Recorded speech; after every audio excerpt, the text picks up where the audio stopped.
finance minister to account for 729 billion payment to Nigerians. Details of that is on page 6 of the New Telegraph.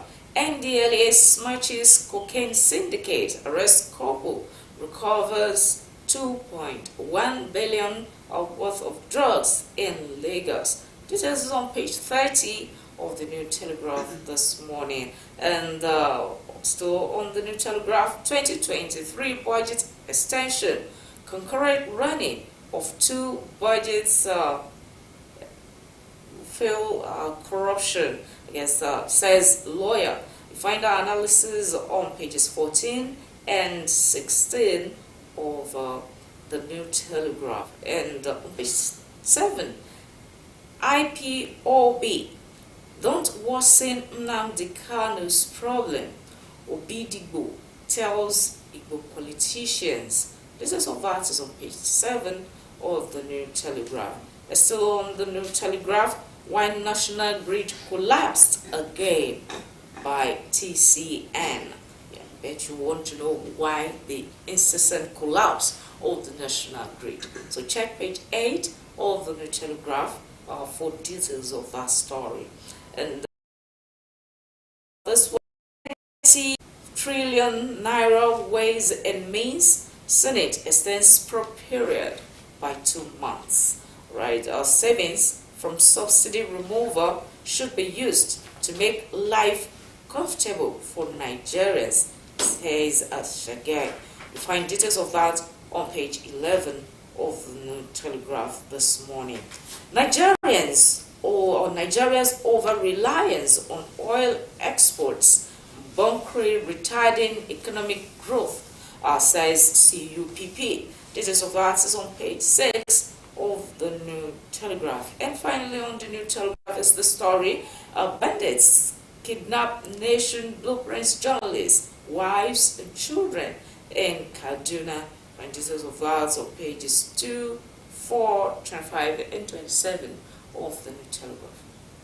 From the Guardian newspaper, the Guardian newspaper is leading with this: revenue expenditure mismatch. States may sack 600 employees to implement minimum wage. And there's a breakdown of the IGR of states. It says 2018 total IGR of states equaled 1.1 trillion naira. 2019, 1.56 trillion naira. But in 2022, 1.8 trillion naira. Also find 2023 total states personnel cost equaled 1.94 trillion naira. You also find some more breakdown in the front page of the Guardian for this morning. It says states with highest personnel cost to revenue ratio. That's Kano State with 41%, Imo 37.6%, and it goes down. Ogun sneaked in that category with 35.6%. And states with lowest personnel cost to revenue ratio: Akwa Ibom 15%, Ebonyi 16.4%. Anambra is also having the highest in terms of percentage. Anambra 17.6%. Well, here, still in the front page of the Guardian, NLC insists on 250,000 naira, vows to reject FG's 62,000 naira minimum wage. That's on news page 5. Petrol scarcity lingers in Abuja. Queues resurface in states. You also find this one: NDLA arrests couple, recovers 2.1 billion naira worth of drugs in Lagos raid. Concerns social economic pressure heightens suicide missions among youths. Check that also in the Guardian newspaper for this morning. Alright, from the Guardian, let's check the Nation. On the Nation, we have this one. ECOWAS re-elect Tinubu, mobilizes for standby force, and have this one on the front page of the Nation newspaper this morning. Still on the Nation, it's also the report of the who was kidnapped in Kaduna. 78-year-old ex-Labour leader deported. Well, you find all that on page 37 of the Nation newspaper. And the story: EFCC asks Morocco, Tunisia, Algeria to watch list Halo. Which of the news you find on page 5 of the Nation newspaper. Portal for state-owned varsity students. We're talking about the National Education Fund. You find it there on page 5 of the Nation newspaper as well this morning. And we have this one. All right, that will be all from the Nation newspaper this morning. Let's go the way of sports today to check the stories making the rounds in the world of sport. And of course, we'll check Sport and Sun for today. Sport and Sun: Dele Bashiru suffers racial attack in Turkey. That's a Nigerian star. Snyder confirms Nistelrooy's move to Manchester United. But despite all of the advocacy against racism in football, particularly, it continues to happen. Perhaps is it a case of stronger sanctions now to be put in place? Sport and Sun, in the front page of the Sport and Sun, still Fenerbahce to challenge Trabzonspor for Onuachu. That's in Turkey also. You also find more stories right there in the front page of the Sport and Sun. The Charms: Mbappe has made enough history. You also check the Punch Sports Extra. I wouldn't know if Charlie is interested in that. The Punch Sport Extra for this morning is also here, and Heroes and Sheroes, Nigeria's 27 Olympics medalist. That's taking a look at the history books. Heroes and Sheroes. That's the male and female categories. I like the Sheroes. You like the Sheroes. I like the Heroes. I like both. I like how it sounds.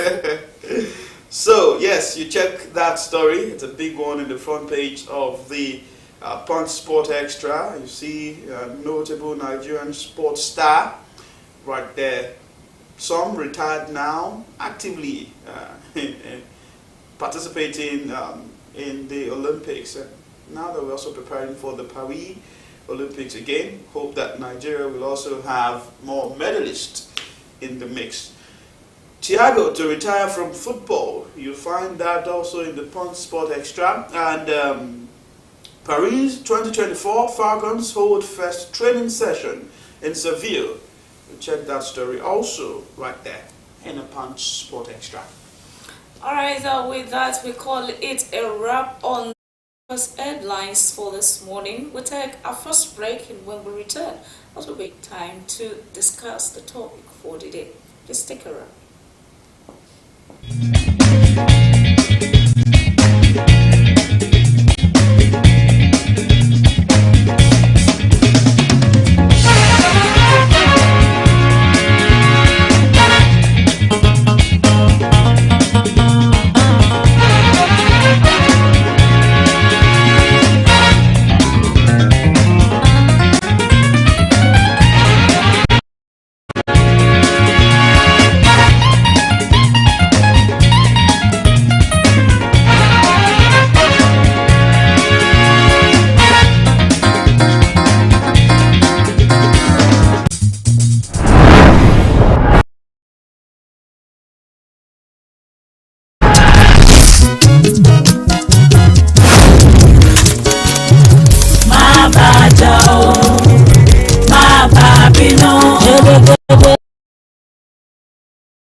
ọ̀nà lọ́rọ̀ bá ti rẹ̀yìn ẹ̀ ejú bá dá o ọ̀nà lọ́rọ̀ bá ti ṣe tiẹ̀ ejú bá dá o.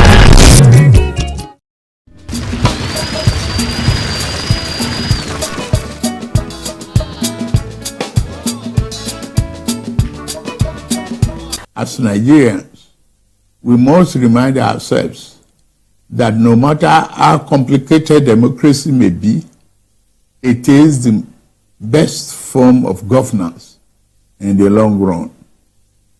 We must also be aware that there are those among us who will try to exploit current challenges to undermine, if not destroy, this democracy for which so much has already been given.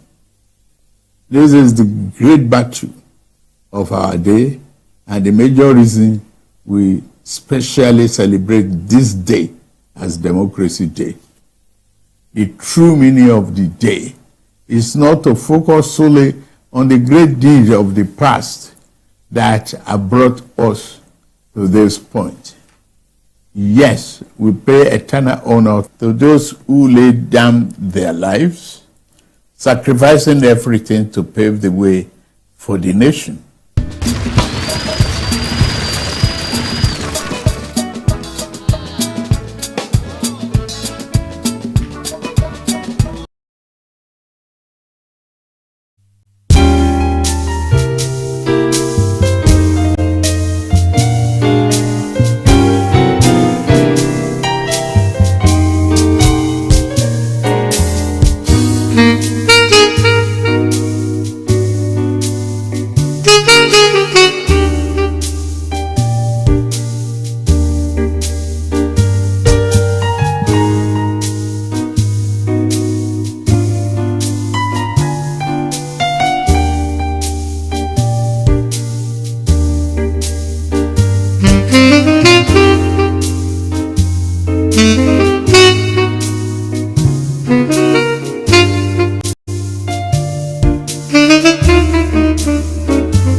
Break, as we promised that when we return from that break, we'll be taking a look at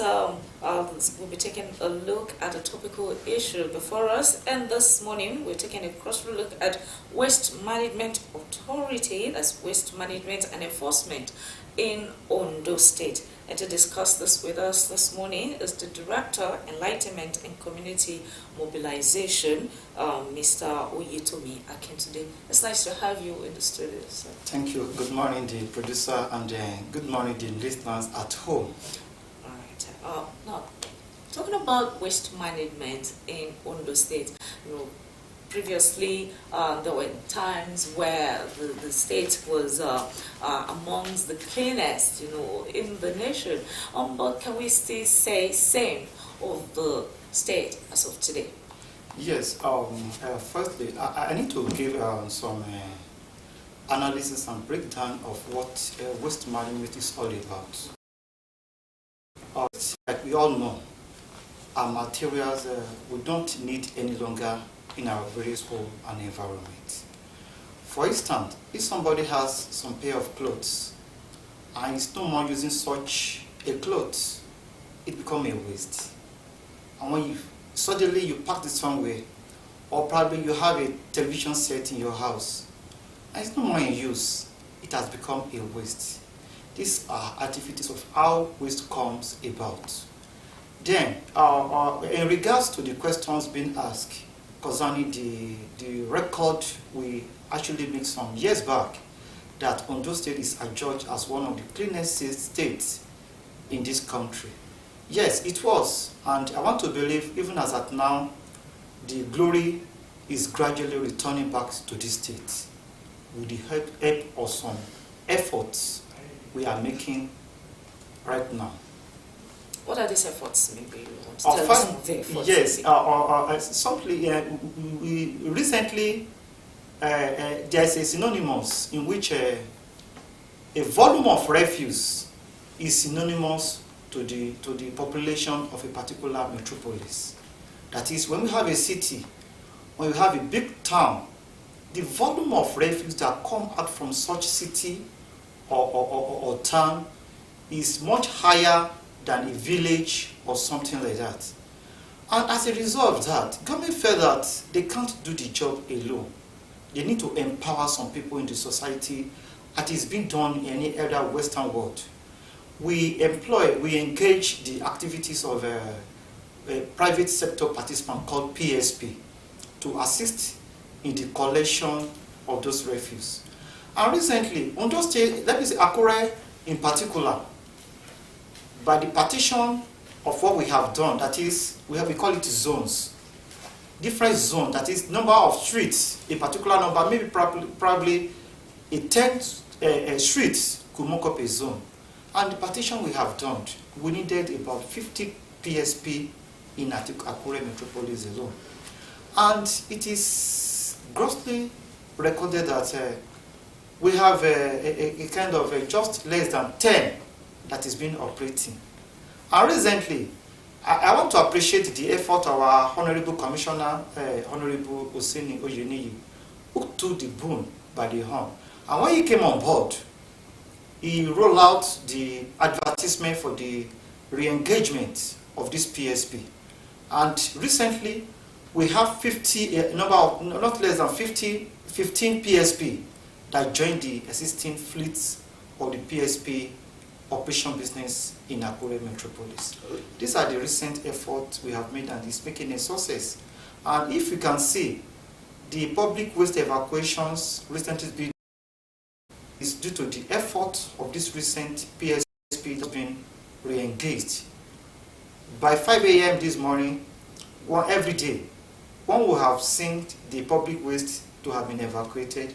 As we are speaking right now, in the next 30 minutes, they will have done with the evacuation of the public waste. And not just that, all the various streets too, we have re-engaged PSPs to all the streets, nooks and crannies of Akure metropolis, with the exception of very few, which we just roll out the advert for re-engagement again. So these are the efforts the government has just made to accomplish the lost glory.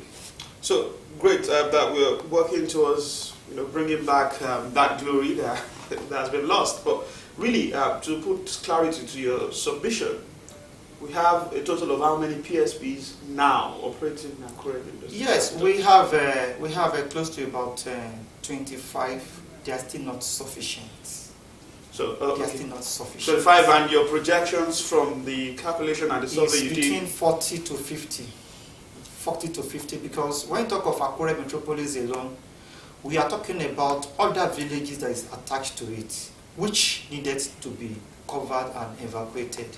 We are talking of Imafo community along Baturu Road, then we're talking of Akume Aziz, we're talking of Ilara Aziz, we're talking of Itaogolu Aziz area, not just within Akure alone. So when we try to include those areas, we record that we still have some deficiency to still cover it. So interesting that you've acknowledged that deficiency, and of course that's like the first step towards really solving the situation where you know the problem. But for all of these 25 that we have, one would wonder really, because it's a popular cliche, they say waste is wealth, or is it that the business is really not attractive, or what have you found out as to not having many people on board this particular? Or is it about your conditions of service or engagement? No. Let me explain that. The modern system of waste management has gone beyond logistic operation, evacuating entire waste and disposing it off. The modern system of waste evacuations makes use of what we call about 7 or 5 hours reuse. You have your PET bottle, clogging around your drainages or whatever. We have some scavengers which have licensed to pick this thing and sell it to the other end users. We have the scrap dealers, they will deal with ions, that is reuse. Then we have the recycling. We can't entirely be packing entire waste. We need to recycle the one that is recyclable. That is the cow dung waste, poultry waste, which we have termed as a waste. And even kitchen waste, the green waste in our kitchens, we can take it to our farmyard as a manure. So it is those that are not recyclable that we eventually packed at the end of the day. And another modern system is that we do what we call a promotional aspect of it. That is, the promotional is that we carry out enlightenment to all commercial and even household level that you need to separate your waste. Separate it, that is, the one that is recyclable, put it in one dustbin. The non-recyclable one, put it in another aspect of it. That maybe probably wood and other things cannot be recycled. There are some material that are not recyclable. Actually, every waste now has second value. And that's where the challenge about the waste business I want to explain to you is that I told you earlier, it's a logistic business. It's just like somebody who has a bus flying between Akure and Lagos State. Definitely, that will be a kind of breakdown of those vehicles. And the economic reality of the country poses some a lot of challenges on this business. Yes, spare parts. The diesel that were being bought about, let me say some few years back, when we were making such a feat of record, diesel was just 350 naira per liter. But today now, diesel is about 1,350 naira. Okay, sorry, just before you go to the challenges, your designation here says Director of Enlightenment and Community Mobilization. Yes. And you've mentioned to us that you take time to enlighten people on how to sort their waste. Yes. But I would say, how much of this enlightenment have you done? Because it is obvious in town that people are not aware. People in the state do not sort their waste according to recyclable, reusable, and non-reusable. And you've also mentioned the economic condition of the nation, which the management, the proper management of waste could also generate some revenue for the state. Earlier on, I think some administrations before, we had this recycling plant in the state. Is it still functioning? Then how much of this enlightenment do you do? Because really in town, the impact is not felt. Yeah, thank you. Firstly, we carry out what we call during our monthly environmental sanitations. That is when we normally meet the communities. That is when they hold their community meetings. So we have our community uniform officers who visit all various communities to sensitize them on the need to separate their waste, on the need to keep their waste for recycling. Then we have registered some. Government cannot do it like I have said. The recycling plant we have those days is just a template of what people to replicate. It's just a replicate for people to replicate it. That is why we have a lot of recycling grants around now. Who are the people to replicate? Yes, to individuals replicate. Or Individual. Like, let me explain. If you move around the city now, you will see a lot of people who who assemble plastics together. That is the term of replication we are talking about. We can't do it alone. How many can we do? It's just like empowering people, and those people, by the time they are doing it, they are doing economic business, and they can even pay taxes even back to the government with such activity. They will employ too. For instance, we have a kind of aboki man can be registered with government, and aboki man can have about 20 to 50 people working under him, scavenging the iron, and they are recycling too. They recycle the plastics, They recycle the PET bottles and other recycling. The carton, one can hardly see. Are this carton. recycling done in Ondo State? No, what the recycling place is that by the time they assembled it, like plastic now, they will crush it. They will crush it, it will be like the size of a rice. They will bag it and they will take it to the end user, the company that makes of it. And also, the ions too. No, we don't have the assembly plants that make those ions in Ondo State. So they will pick it and take it to the end user that needs it. So these are the ways, manners in which we have tried to refocus the process of waste management in Ondo State and reduced refuse that finally goes to the dump site. Director, Enlightenment and Community Mobilization. Do we still have the situation of illegal dumping in the state, perhaps illegal landfills springing up in the state? Do we still have that? Yes, I will not deny that fact. Well, that doing it. yes, He's doing. Yes, yes, I need to explain what causes it. People have a poor orientations, poor culture of generating their refuse and taking it to unauthorized places. The unauthorized places could be anywhere. It could be their backyard, it could be the drainage, it could be the public way and public road and all the rest. It could be a highway, it could be anywhere. It's a poor culture. Wow, what causes it first? If maybe a child who grows up in which his parents constantly telling you that whenever you sweep, in the midnight, take it to the highway. In the midnight, take it to the drainage and go and pour the refuse. Such a child will grow up with that poor culture until there is an orientation. Is there a need to go down to perhaps schools? Yeah, we visit school. We do school and sanitation. Tell them? We orientate them. We tell them the right attitude of waste handling. Which is? Yes, we do. Which is, we want you to reiterate what you tell Okay, yes. them. The right attitude is that when you generate your waste, you must containerize it. Like in Ondo State now, it is against the law for somebody to have a structure, a residential structure, a commercial structure, without a dustbin. We tell them to containerize their dustbin either in a trash nylon or probably a receptacle dustbin. By the time they containerize it, they register with PSP, who comes around on a particular day, a designated day, once in a week to pick their refuse.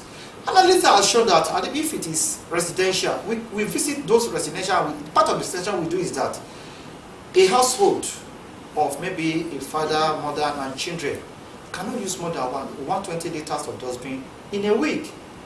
If it is a commercial, we advise them the number of dustbin they must use. So these are the things we visit the schools and enlighten the school children on how to handle their refuse. Since we're still talking about advice on how to handle refuse, in a situation where a particular residential area does not see the visits of the PSP for a long time and the waste keep piling, what do you advise them to do? Yes, and remember, part of the advice we have given to them, like I've rightly said, is that they need to do what we call resource separation. I've told you that is a modern system of managing refuse.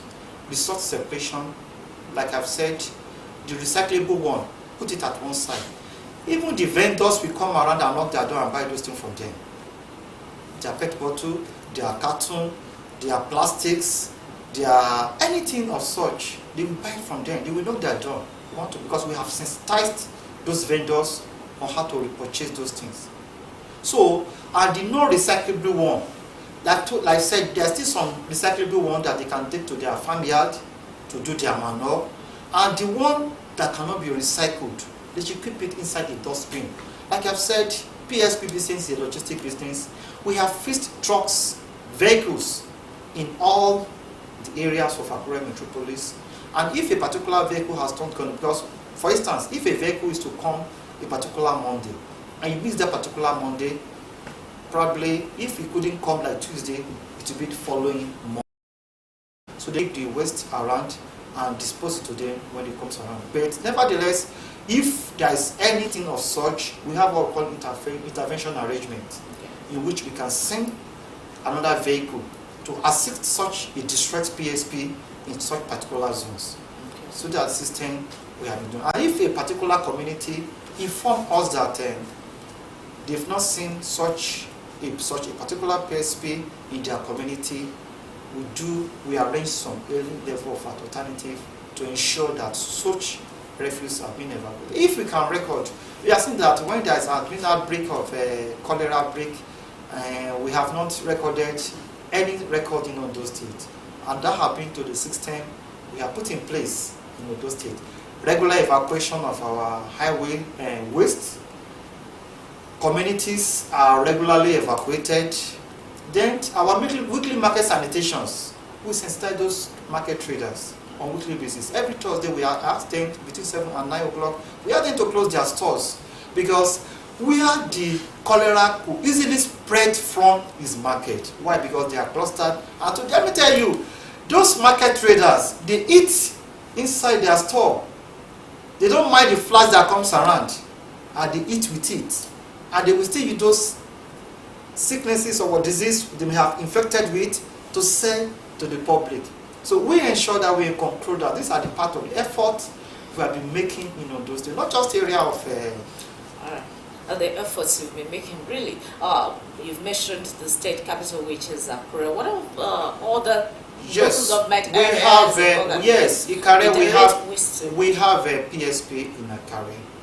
We have in Ondo we have close to about 14 PSP out of the 15 zones we needed to have.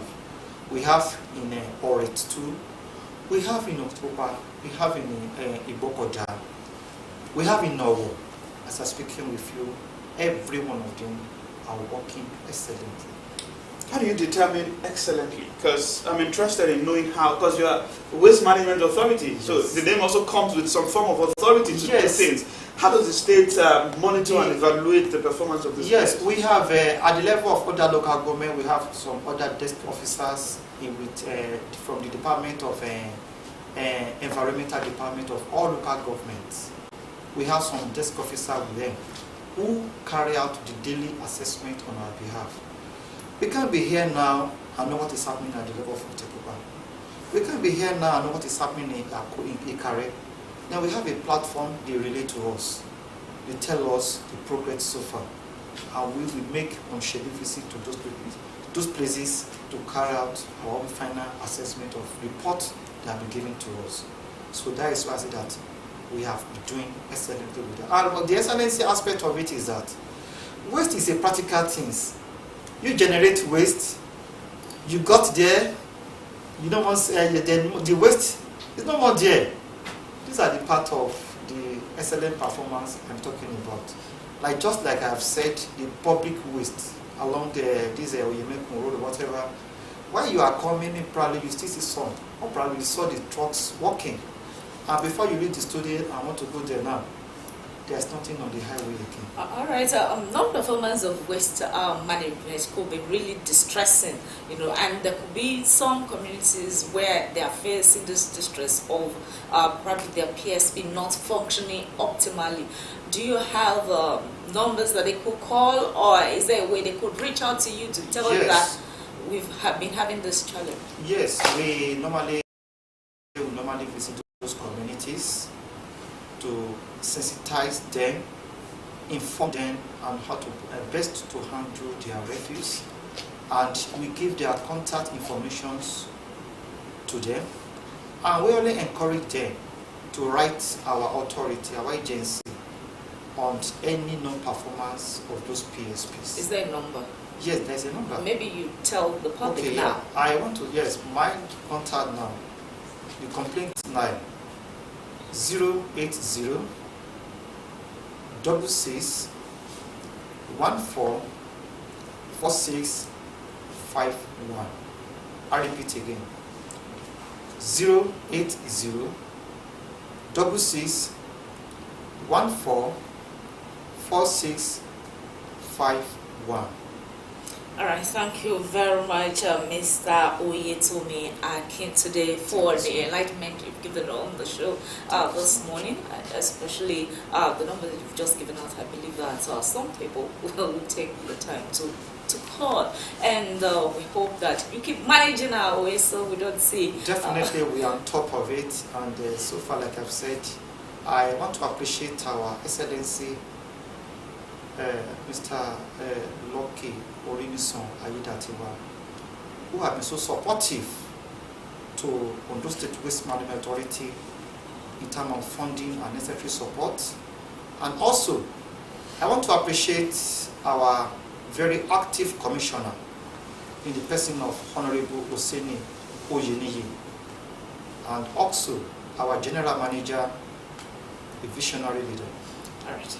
So, Mr. Akintunde Toby, before we let you go, who would still want that?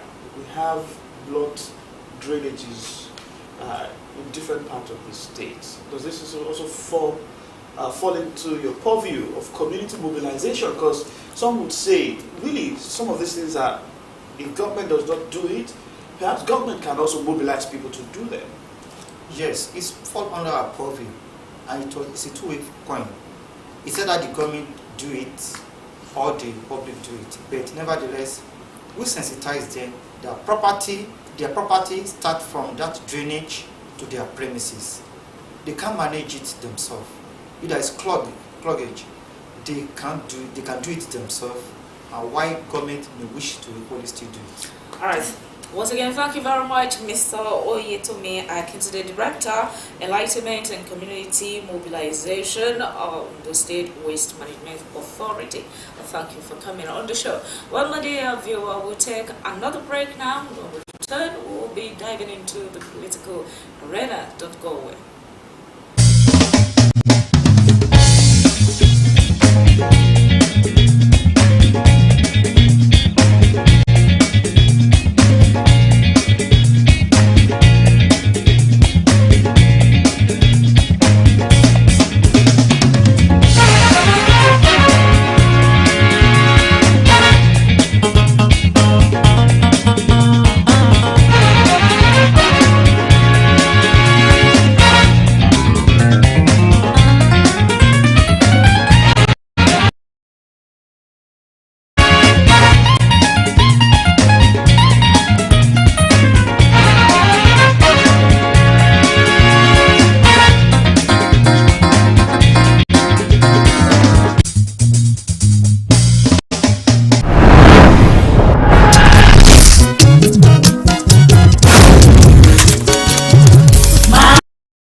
ti ṣe tiẹ̀ lẹ́jú bá jà o. Èràbé má bá jà o, má bá bínú.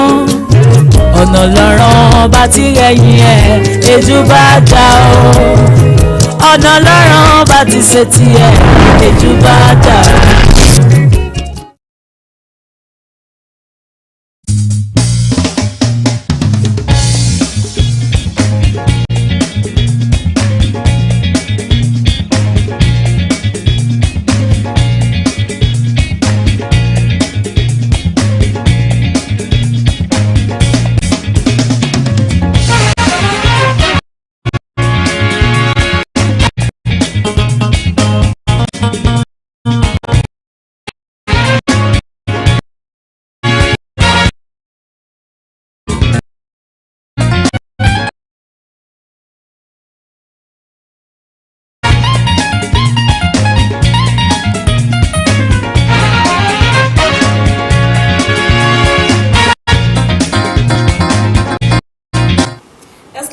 Still with us on AM today. As I promised, that when we return from that break, we'll be taking a dive into the political arena, and we're looking at the Rivers State.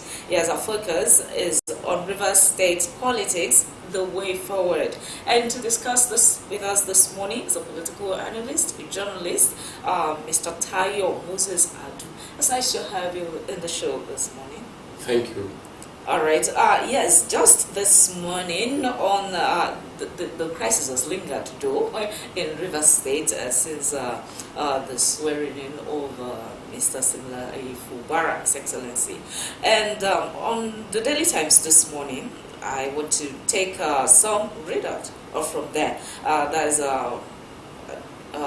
the former Minister Okokwe's comment on the crisis in Rivers State. The ex-minister says that the crisis in Rivers State is quite, report says, being engulfed in political crisis overpowered also by Governor Simlai Fubara and his predecessor Yesom Wike, who is now the Minister for FCT. Says the rift has polarized the State House of Assembly with lawmakers loyal to both political gladiators, taking sides and all that. The lawmakers have been taking sides. There has been different court orders regarding to how things are in the state, and now this crisis has lingered. Some pro Fubara will tell you that it's in no way affecting administration, things are going on smoothly and all that. Do you believe this? Well, it is not about what I believe. It's about what is the ideals and what is really happening. It is not enough for people to come on here or to assemble newsmen, and just talk to them. But what's the reality of what they are saying? What is happening? Is there any conflict? These are the things we need to really look into. But if the three lawmakers loyal to the incumbent governor of Rivers State, in person of Governor Fubara, will be saying that there's no disturbance moving, then I doubt their credibility. There's no reason to begin to look at, what's the quality of these people. If 3 people are now doing what more than 20 people should be doing, then before the law, is it appropriate? I am not yet, I'm not a lawyer, but I'm saying government not being hampered, in that state. Look at what's happening in the local government over there. You understand? Protest, counter-protest, So, and each are being linked up with one faction, or the other. So, of course, there is no way that governance can be, smooth. Recklessness. There could be recklessness, in going on with the government of Rivers State. There could be recklessness. All right, and according to Mr. Okokwe, he says that this situation deserves or demands a political solution. What other political solution can be? Mr. President has weighed matter and state the end to it. There are different forms, different stages of political or any form of solution. So that if Mr. President intervened, of course, some people in the leadership in the PDP felt bad. Now, how come that an APC leader, will be the one to have come out to settle for, PDP misunderstandings? And, of course, depending on the side you belong. Some people felt, well, Mr. President, the APC leader you're referring to is no longer the president. He's not the president of, APC. He's the president of Nigeria. And PDP is a party, under his governance.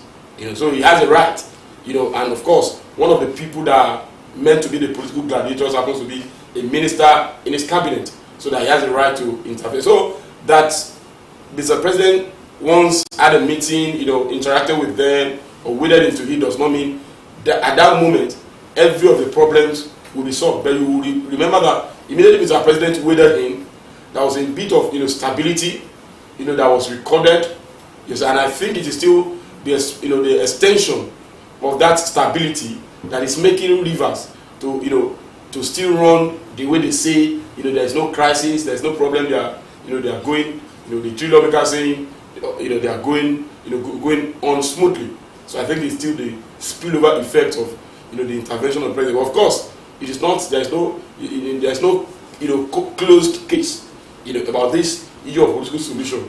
They could still, of course, invite different leaders. I expected that the leaders of the Niger Delta, organizations or different leadership at Niger Delta level should have been able to nip in the bud, whatever is their misunderstanding, misconception, even to by now. So how would you weigh the intervention, if any, of the People's Democratic Party itself in this matter? Because you rightly, perhaps, or somehow mentioned that this should be a party affair in a way. Have you seen that concrete intervention to ending this crisis from the party? No, I wouldn't say I have seen any, because the party has not been able to, bond, well or together since they lost, the presidential election. I'm not sure that they have recovered. They are fully recovered from, that loss of the, presidential election. And I think, it's still haunting them. They've not been able to put their house in order, or to put their house together, even at their level of their next meeting. So I feel this is as a result of why they have not been able to take decisive stand on the crisis of going on in. Get feelings about your relationship with perhaps different persons in that part of the country. What are the people themselves? What are they saying? What do they really want in terms of ending this issue? Yes, it depends on who you are relating with. There are people committedly loyal to the immediate past governor, and whatever the incumbent governor is saying, of course they are not in support. They feel it's an expression or a display of arrogance or ingratitude, and they felt they were not going to reckon with, even though they might not have power, at the point, to do anything about it. But that's it. There's some people, of course, in the state as well, I felt even the over, handedness of the immediate past governor, is becoming unbearable. That the incumbent governor should not condone. So it depends. That's why I say it depends on who you are meeting, or the caucus you find yourself, or who you are interacting with. Of course, the enlightened people who are not partisan, who are not taking sides, are only interested in having governance, having dividends of democracy, in Rivers State, and not about either it is this faction or it is that faction. What they want to see a state that is working, that is devoid of unnecessary distractions, that a state where those who are expected to take laws, to make laws for them, will make the laws. Those who are expected to clear commissioners will be saddled with the responsibility, and they will be able to carry it out and do that exact what they are expected to do. Those who are expected to make the local government work, that they will be able to carry it out without being disrupted. This is what the enlightened community, the enlightened people, non-partisan people, of Rivers are actually, looking up to. That's what they are yearning for. That's what they are expecting, from the governor, the government of the day in Rivers State. So have you seen the judiciary, the rule of law, take or assert its position in the case of? There are times that the judiciary that should be the last hope of the common man, at times, not in all cases and not in most cases, but there have been instances, we have had instances where judges have been reprimanded, suspended, because of, they've not played by the rules, and probably because they've been influenced by some external forces.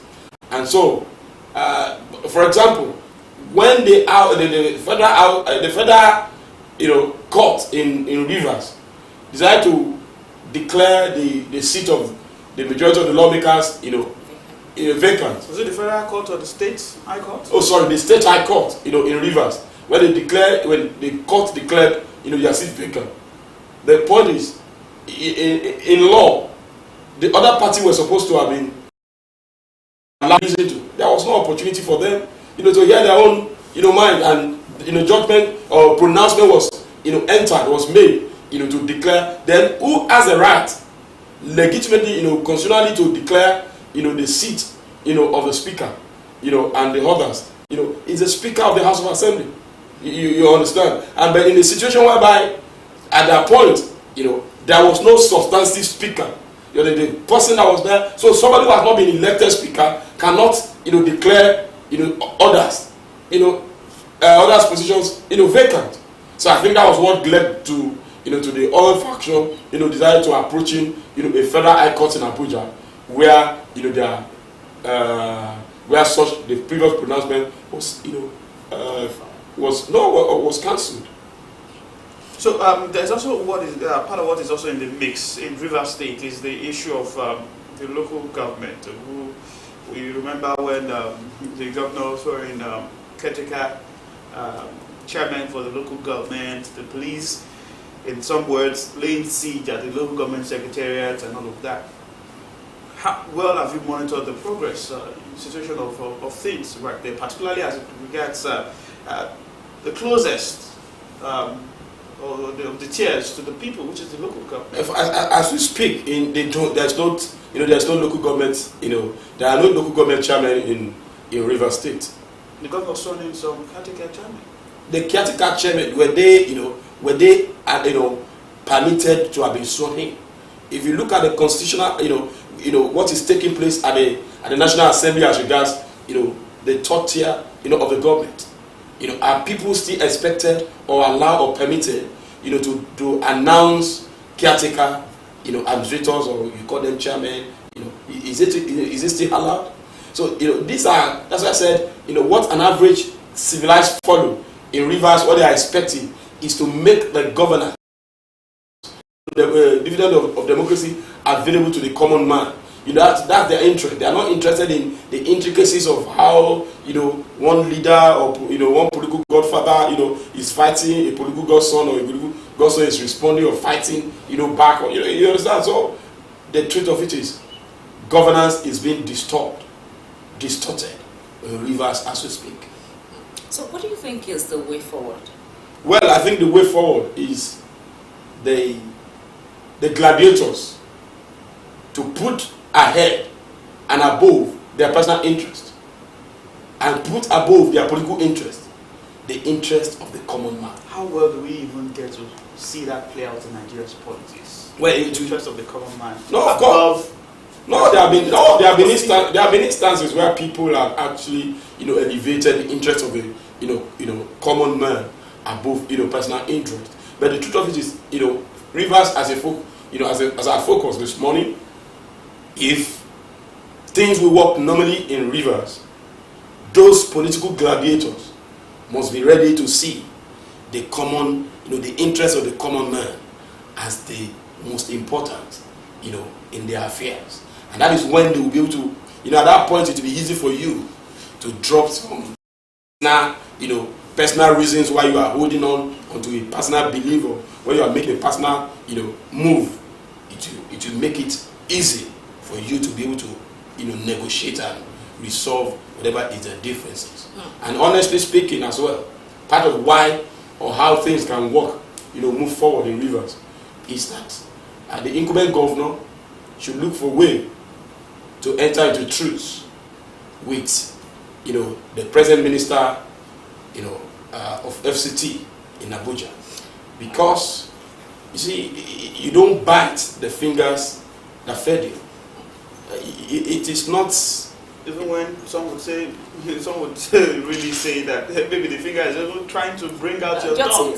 No, but in a situation where the minister had come out to say, ask him, they should tell him, that he should tell the public, on the social media, that he was asking for money, that if he had ever requested a penny from him, he said he should make it public. He said he never, So what actually is the grouse? No, but that the people that is, is the decision to support Fubara emerging as a governor, that walked through and nail against the emergence of Fubara in the general election, to become the governor. That today Fubara is, empowering them. And there's no war, there's nowhere in the world where you empower your enemies. But that's his decision anyway. I'm quoting one of the gladiators. But this situation in River State clearly brings a practical demonstration to what Sonny Kola usually says, that a society that empowers individuals, or more than the state, will always find itself in chaotic situations like this. I mean, just two individuals are holding a whole state to ransom. No, because of the position. Sorry, because of the position of the two. That's because they've been so empowered more than the state. No, there are instances where corporate organizations, where individuals there are held thousands of workers to ransom by one decision, draconian decision here, there. So it's happened. We've seen where NLC had gone to picket on one organization, on the other because of decisions of probably one person. You understand? So it's not just about a state.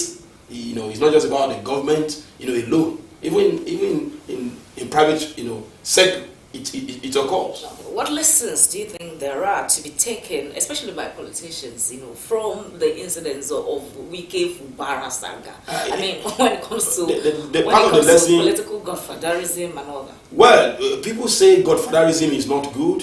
Some people say, but I don't think godfatherism is not that bad. When you have to take your godfather to take you by the jugular, that is the godfather. That is a godfather that is taking you by the jugular. Are you saying it's every godfather that does that? There have been instances in this country where godfathers have produced people and without holding them to jugular. I get it. There have been instances where you have people that you have mentored, or that mentor people and allow them to have free decision. And I want to, make reference to the former governor of Ekiti State, His Excellency Ayodele, Fayose. Of course, the two of them spoke to Wike, spoke to Fubara, but that he was giving, was counseling Fubara that he should not fight. He was speaking like a prophet. That time they were still very, close and nothing. Of course, because the emergence of Fubara as a candidate, if I even as a kind of general in the state, his promotion, his rapid promotion, of course, is gone. That could be traced, physically to the, now Minister of FCT. I get it. So, and it became too strange that in less than 8 months after he became a governor, that the two of them could go that separate ways. And like I said, the things that what the minister had made public, because Fubara has not been able to come out, or I don't know if you are aware of anything that he has alleged that this is what the minister has done or requested for. And what do you make of the probe? No. I'm going. No, if you are probing, it's so pathetic. I don't understand how some people. I'm not saying it's a wonderful thing to let us have accountability. But who was the accountant general, of the state? Who was in charge? Are you getting what position was Fubara holding? Are you getting it? Is there any way that the probe, except that now Fubara is enjoying immunity? So with that, of course, maybe it cannot be called to question for now. But I'm sure, the agreement you have with people of Rivers 4-year program will soon be over. You understand? So I wonder how people, a government will be part and parcel.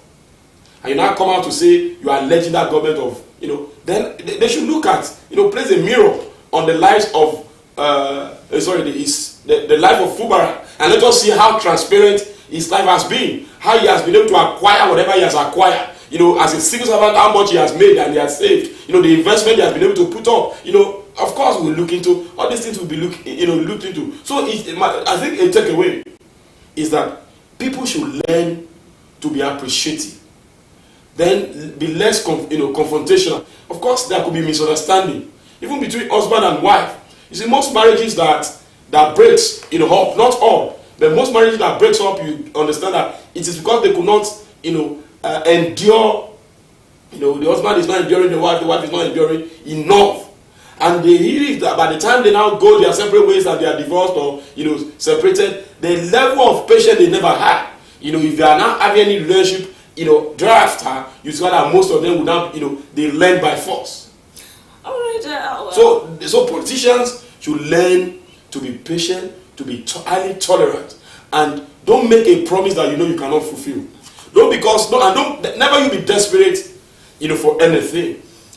All right, safe to say, never be desperate for anything. Well, I think that is where we'll be drawing the curtain today on the show. Never be desperate for anything. That's according to Mr. Tayo Moses, a social commentator, a journalist, and political analyst who has been analyzing the situation of River State politics with us this morning. It was nice having you on the show once again. Thank you for having me. From Zaid? Because yes, it's that point where we say our eyes on the program. Wednesday is another edition, Charlie. Definitely. To enjoy your Monday and the rest of the week. All right.